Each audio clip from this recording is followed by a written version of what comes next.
सभी साथियों को नमस्कार। युवा मंच यूट्यूब चैनल पर आप सभी का स्वागत है। मित्रों, आज आप लोगों के बीच में उपस्थित हूँ बहुत साफ शब्दों में कुछ प्रश्नों को लेकर के। आप क्या सोचते हैं? आपके मन में एक सवाल जरूर चल रहा होगा कि क्या टीजीटी पीजीटी का एग्ज़ाम चुनाव से पहले हो जाएगा? क्या टीजीटी पीजीटी में सीट वृद्धि संभव है? क्या एलटी जीआईसी का विज्ञापन जारी हो जाएगा? क्या जीआईसी प्रवक्ता का विज्ञापन आ जाएगा? और जूनियर एडेड शिक्षक भर्ती कोर्ट की सुनवाई में कौन कौन से मुद्दे शामिल हैं? और सेवा सुरक्षा को लेकर के आखिर क्या धारा 21 को शामिल किया जाएगा? और सबसे बड़ी बात कि बीएड के बाद, बीएड की डिग्री लेने के बाद बीटीसी की ओर छात्रों का रुझान बढ़ चुका है, क्योंकि उन्हें इस बात का अंदाज़ा हो गया है कि हम लड़ नहीं पाएंगे, हम संघर्ष नहीं कर पाएंगे और हम सीधे सीधे बीएड के बाद बीटीसी की भी डिग्री लेकर के जो है प्राथमिक शिक्षक भर्ती में शामिल होने का प्रयास करेंगे। ये ऐसा है। तो मैं चाहूँगा कि आप वीडियो को अधिक से अधिक शेयर कर दें और सभी साथियों के पास शेयर कर दें, जिससे कि हमारी आपकी सूचना सभी साथियों तक आसानी से पहुँच सके। मित्रों, बहुत स्पष्ट बता देना चाहता हूं कि सेवा सुरक्षा को लेकर के अभी तक जो चयनित शिक्षक थे वो लगातार अगल बगल होकर के इसका विरोध कर रहे थे।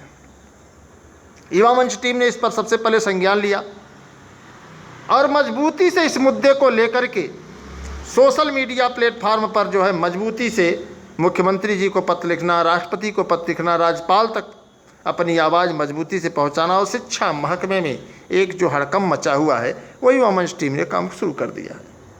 हाल ही में आपको बता दें कि तमाम शिक्षक गुटों की 17 तारीख को बैठक हुई। 17 तारीख को शिक्षक गुट के तमाम साथी हम लोगों से भी मिले और उन्होंने हम लोगों के इस कार्य की बेहद सराहना की और उन्होंने हर संभव हम लोगों के साथ संघर्ष करने का जो है विश्वास दिलाया। अब सवाल इस बात का है कि जो चयनित शिक्षक लगातार प्रबंधकों की जी हजूरी कर रहे हैं, क्या वो प्रबंधकों के सामने सर ऊंचा कर पाएंगे? बहुत बड़ा सवाल है। ये बात मैंने आपसे पहले भी कही है और आज भी मैं इसको रिपीट कर रहा हूँ। ऐसे में स्पष्ट तौर पर तमाम शिक्षकों ने इस बात की पुष्टि की कि प्रबंधकों के सामने हम लोगों की आवाज़ साफ नहीं निकलती तो हम सेवा सुरक्षा की बात कैसे कर सकते हैं। ऐसे में युवा मंच टीम ही एक ऐसी टीम है जो स्वतंत्र और स्वायत्त टीम है। वह सत्ता से, सरकार से, शासन से, प्रशासन से हर स्तर पर संघर्ष करती है और इसको करेगी और इसका पुरजोर समर्थन लोगों ने किया है। इतना ही नहीं, तमाम शिक्षक गुटों का, तमाम शिक्षक साथियों ने विरोध किया है। 17 तारीख को संयुक्त टीम की जो बैठक थी कि संयुक्त होकर के सभी शिक्षक लड़ेंगे, लेकिन उन शिक्षकों में तमाम ऐसे विधायक एमएलसी हैं जिनके पास खुद का विद्यालय है और जो कभी नहीं चाहेंगे कि सेवा सुरक्षा की व्यवस्था सरकार लागू करे। और एमएलसी हम कितने दिन रहेंगे? 5 साल रहेंगे, 6 साल रहेंगे, फिर एक आध बार जीत जाएंगे। और जितने भी एमएलसी हैं, आपको स्पष्ट रूप से बता दें, जितने भी एमएलसी हैं वे रिटायर हो चुके हैं। अब उनको सेवा सुरक्षा की ज़रूरत नहीं है।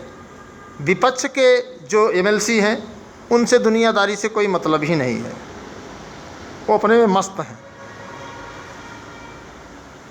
तो अब सवाल मेन प्रमुख मुद्दे पर हम लोग करने जा रहे हैं। उसके पहले आप लोग वीडियो को शेयर कर दीजिए। तो आप क्या सोच रहे हैं? मैं ये जानता हूं कि आप लोग यही सोच रहे हैं, क्या सीट वृद्धि संभव है?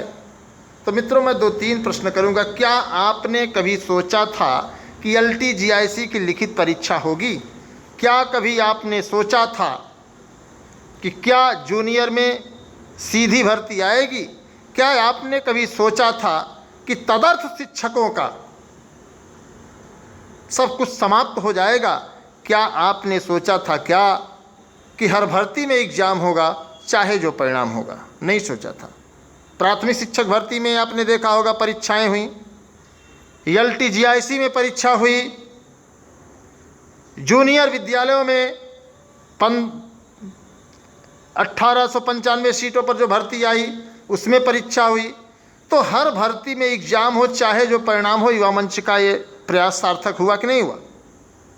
और सबसे बड़ी बात, अगर आप चाह लेंगे तो सीटें वृद्धि हो जाएंगी। बस आपको चाहने की ज़रूरत है दोस्त। आप दिल से चाहो तो सही। आप मोमा फुफा, चाचा दादा, बाबा के लड़के की शादी में 200, 500, 1000 रुपये ऐसे लुटा देते हो, और कोई संगठन लगातार प्रयास कर रहा है, संघर्ष कर रहा है, और आप उससे जुड़ने की तो बात दूर है,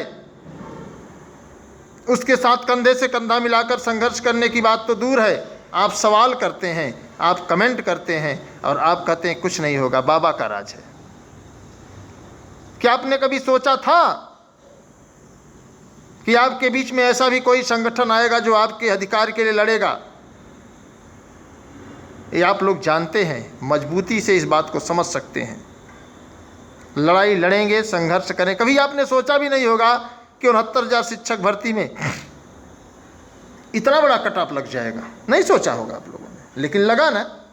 कभी आपने सोचा था क्या कि शिक्षा मित्र बाहर हो जाएंगे, सहायक अध्यापक नहीं बने रहेंगे? कभी आपने सोचा था क्या कि सरकार संविदा प्रथा पर भर्ती करेगी? नहीं सोचा था। हो रहा है ना। तो संविदा को बढ़ावा देना ही सरकार का प्रमुख उद्देश्य है कि जब सभी चीज़ें संविदा पर हो जाएंगी, जहाँ पर 60,000 वेतन देना पड़ता है 6,000 में काम हो जाएगा, तो क्या ज़रूरत है? महंगाई आप देख रहे हैं, गैस सिलेंडर की कीमत 1200 रुपये हो गई थी, 200 रुपये घटा दिए, पूरा प्रदेश खुश है। बाबा ने सिलेंडर का दाम तो कम कर दिया। महिला आरक्षण, आपने सोचा था कि महिलाओं को आरक्षण दिया जाएगा 33%? नहीं सोचा था ना। सोचिए इसको। ये चुनाव है, और चुनाव के पहले आप जो चाहते हैं उसका चुनाव होता है। ऐसा मुझे अनुभव है, और हमने 2 चुनाव में इसको देखा है कि आप अगर मजबूती से अपनी आवाज़ उठाने में सफल रहे तो आपको सफलता मिल जाएगी। तो सीट वृद्धि तय है, बस आपको ये निश्चित करना है कि हमें कौन सी सीट लेनी है। लगभग 50,000 सीटें हैं तदर शिक्षकों को मिला करके, और हमें आपको, अगर आपको भरोसा नहीं, यकीन नहीं है, तो आप सर्वे कर लीजिए कि माध्यमिक विद्यालयों में अशासकीय सहायता प्राप्त जो हैं उसमें कितने पद सृजित हैं। RTI डाल लीजिए शिक्षा निदेशालय में कि माध्यमिक विद्यालयों में कितने पद सृजित हैं और कितने पदों पर लोग कार्यरत हैं। आपको आंकड़ा मिल जाएगा, बहुत ज़्यादा मुझे बताने की ज़रूरत नहीं है।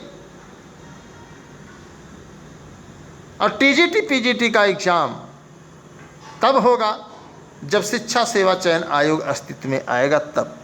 और अस्तित्व में आने की बात मैं आपको बता दूं कि उसमें लंबा समय लगने जा रहा है, इतना जल्दी तो नहीं होगा। तो सीट वृद्धि को लेकर के हम लोग लड़ रहे हैं। एडेड जूनियर शिक्षक भर्ती 25 तारीख को सुनवाई हो सकती है, और इसमें 3 मुद्दे हैं। डबल गोला, इनवैलिड सीरीज, कम नंबरों का होना, अधिक नंबरों का होना, ये 3 मामले हैं। और विपक्ष ने अशोक खरे को खड़ा किया है, जो प्रभावित नहीं हैं। उनका कहना है कि जल्द से जल्द भर्ती प्रक्रिया पूरी हो, या युवा मंच टीम भी यही चाहती है कि भर्ती प्रक्रिया जल्द से जल्द समाप्त हो।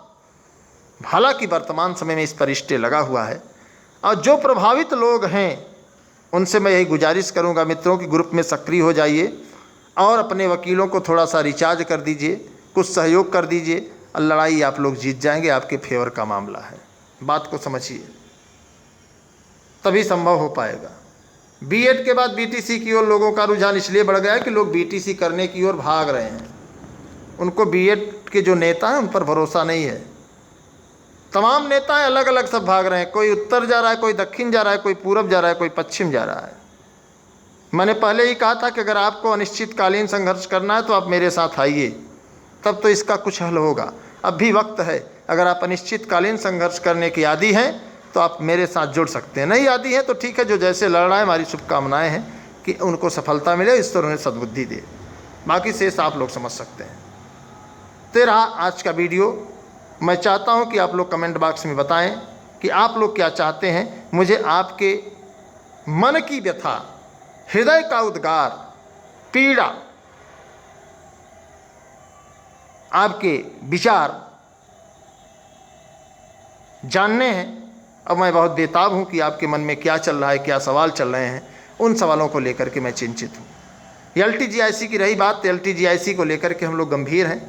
GIC प्रवक्ता को लेकर गंभीर है। लगातार मैं शिक्षा निदेशालय पर दबाव डाल रहा हूँ कि आप दूसरा लेटर भेजिए कि शिक्षा मतलब कि आहर्ता विवाद को जल्द से जल्द सुलझा करके जो है तत्काल विज्ञापन जारी कराया जाए।